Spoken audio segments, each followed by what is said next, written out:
Hello, আসসালামু আলাইকুম। Welcome back to my channel Sonia's kitchen. আজ আমি আপনাদের সাথে খুবই মজার একটি স্ট্রবেরি রেসিপি শেয়ার করব।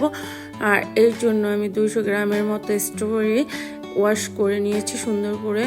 এখন আমি এগুলোকে কুচি কুচি করে কেটে নিচ্ছি।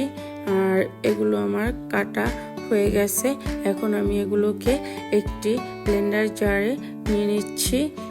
আর এর সাথে দিয়ে দেব হচ্ছে পরিমাণ মতো সুগার। এখানে আমি আমার টেস্ট অনুযায়ী 3 টেবিল চামচের মতো সুগার অ্যাড করে দিয়েছি। আপনারা আপনাদের টেস্ট অনুযায়ী দিবেন। আর এখানে আমি আরও দিচ্ছি হচ্ছে টেস্ট অনুযায়ী লবণ। আর দেব হচ্ছে 1.5টার মতো আইসক্রিম। আর বুঝতেই পাচ্ছেন আইসক্রিম দিয়ে জুসটা করলে যে কতটা মজা হবে তা বলার অপেক্ষা রাখে না। সো আমি এখানে আইসক্রিম দিয়ে নিচ্ছি। আর এখন আমি এটার সাথে আরও দিব হচ্ছে আগে থেকে জাল করা 2 গ্লাস দুধ। আর এগুলোকে একটু চাল করে ঘন করে নিয়েছিলাম। আর এখন এই যে দেখেন সবগুলো উপকরণ আমার দেওয়া শেষ।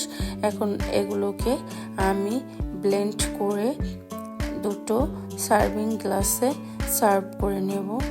আর এই যে দেখেন আমার স্ট্রবেরি জুস একদমই রেডি সার্ভ করার জন্য। আর এখন আমি এটাকে সার্ভ করে দিচ্ছি।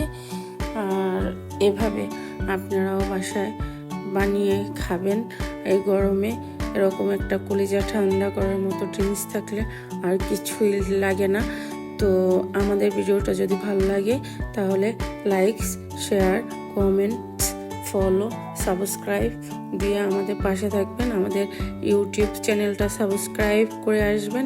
আমাদের ইনস্টাগ্রাম আর টিকটকটা ফলো দিয়ে আসবেন। আর ফেসবুক পেজে লাইক, কমেন্টস, শেয়ার দিয়ে সাথে থাকবেন। Thank you for watching my video.